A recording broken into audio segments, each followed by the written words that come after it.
Hello everyone, very good morning, दर्शक नमस्ते। It's me विशाल यात्री, वेलकम इन विशाल यात्री ब्लग्स।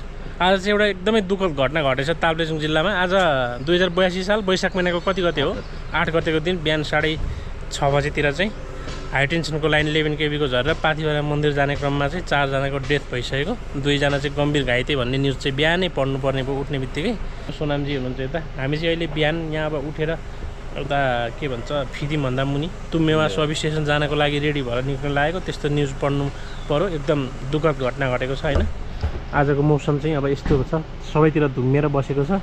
गुरुले गाडी वार्म अप गर्दै हुनुहुन्छ हैन। अब हामी लगभग अलमोस्ट रेडी भइसकेको छौँ। अब हामी यहाँबाट चाहिँ निक्लिन्छौँ, सर जान्छौँ। अनि आज चाहिँ हामी त्यो काबेलीबाट चाहिँ तमर करिडोर जोडिने नयाँ बाटो छ अरे हैन, मेन हाइवे नै सर्टकट बाटो हुँदै हुँदै जान्छौँ त्यो तमर करिडोर जोड्ने, र त्यो काबेलीबाट नयाँ ट्र्याक कुन चाहिँ छ अरे, म चाहिँ हिँडेको छैन त्यो बाटो। हामी सर जान्छौँ अगाडि।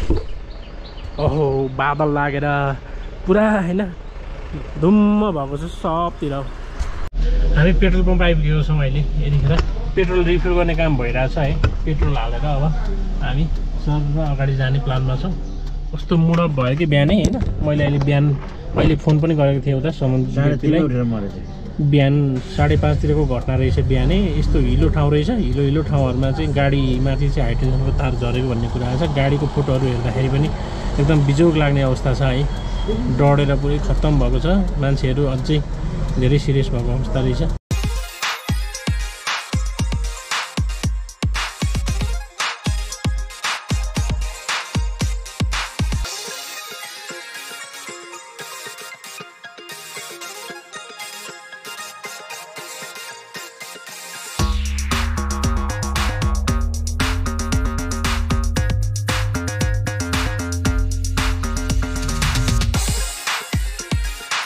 हाम्रो चाहिँ अब चट्ट चिया खाने टाइम भएको छ यता। गुरुले चिया बनाउँदै हुनुहुन्छ यता। अब चिया फ्रेस भएर बस्ने। अनि सोनामजी कति बजी छ टाइम? बिहानको 8:14 भयो। अब खाजा खानुपर्छ हामी यहाँ बसेर। चुस्की होइन, आहा क्या दामी मजा आयो। चिउरा नि खाऊ न, खोल थोरै चिउरा खाऊ।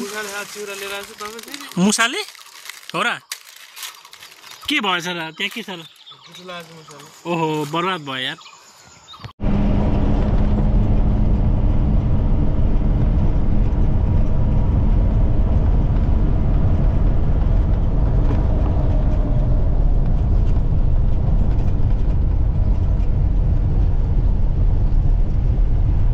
अहिले हेवाखोलमा आइपुगेको छौँ यतिखेर।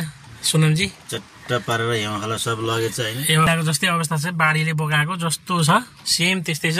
को टाइम 10 बजिसकेको अवस्था छ। 2 घन्टा भयो हामी काबेलीबाट हिँडेको। 8 बजे त्यहाँ पुगेको थियौँ। 9-10 2 घन्टामा आइपुग्यो त्यो काबेली खोलाबाट। बाटो चाहिँ अलि ठाउँ राम्रो, ठाउँ खराबै हो। आइँदैछ यताबाट सरसरी। हामी ठ्याक्कै अहिले भन्दा मुनिको माझीटार भन्ने ठाउँतिर आसपास आइपुगेका छौँ।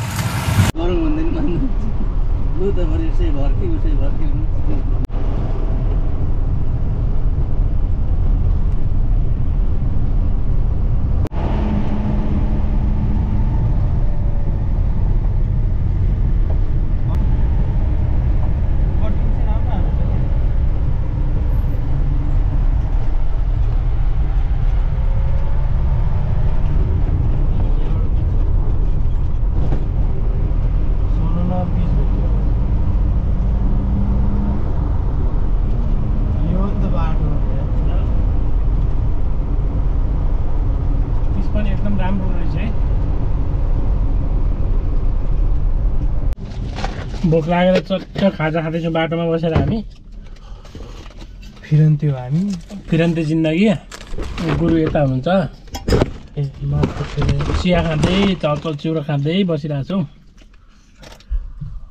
त्यो पानी सिद्धियो। अब चाहिँ सिद्धियो तातो पानी सिद्धियो। त्यहाँ त्यो सिद्धिला तताएर हाल्नुहुन्छ। माल छ नि होइन? माल छ। भात सधैँ भात पनि खानु भयो नि। कति खानु यार, 6 महिनादेखि भात खा।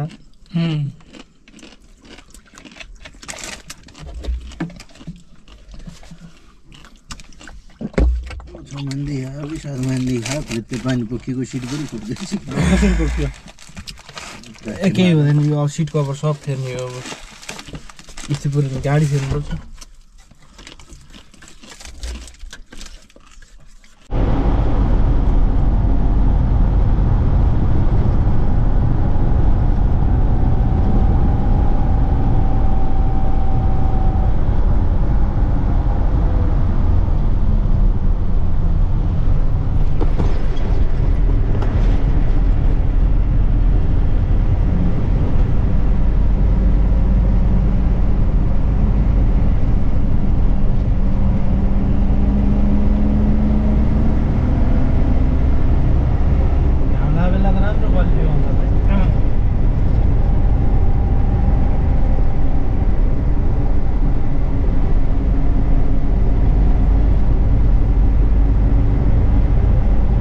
ठ्याक्कै 12:30 बजे चाहिँ तुम्बेवा सब स्टेसन आइपुगेको छौँ सब भ्यू चाहिँ यस्तो छ अवस्था अन्डर कन्स्ट्रक्सन छ यता है बनरासी हामी चाहिँ यो सामान लिन आएको यो ठ्याक्कै लोड गरेर नि भिडियो खिच्नु ल उहाँहरूले लोड गर्दै हुन्छ गाडीमा स्टेको वायर यो लिनको लागि आएको छौँ ठाउँ यस्तो उराट लाग्दो रहेछ सबैतिर है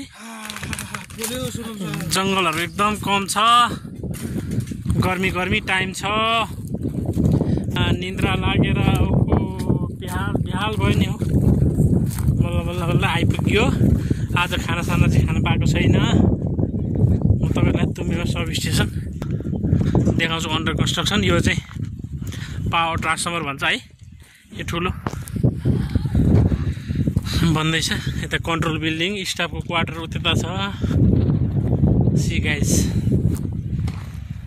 अवस्था यस्तो छ माथिबाट हेर्न जाउँ न म त गाडीमा के साह्रो निदाएछ भने ओहो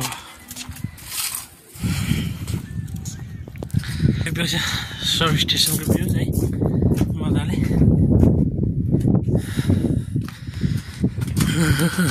33 kV को लाइनहरू भन्दैछ अब यो सब स्टेसन सञ्चालनमा आएपछि चाहिँ यो तुम्बेवा गाउँपालिकाको भोल्टेजमा एकदम व्यापक सुधार पनि हुन्छ है सी लास्ट त्यही विरक्त लाग्दो लाग्यो यार मलाई चाहिँ यार ओहो हेर्नु त यसो भूगोल पनि न खोला छ खोला नि सुकिसकेको छ तल पारी गाउँ त्यस्तै जङ्गलै नभएको ठाउँ यार हेलोकमा यस्तै हो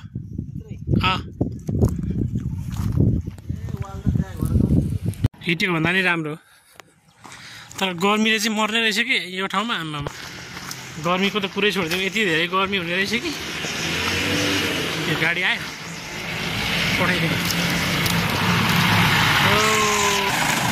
जानु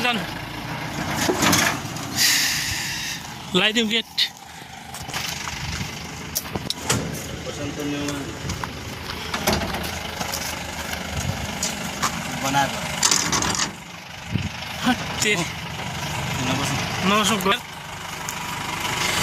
गुरु हालत के भयो गर्मीले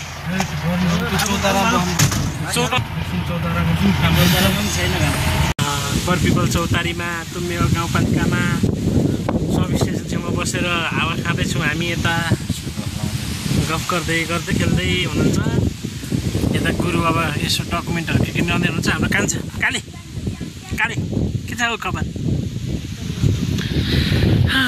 साह्रै शीतल रहेछ बरपिपलको चौतारी चाहिँ यस तुम्बेवा सब यता फोटो खिच्दै हुनुहुन्छ हाम्रो सम्धीले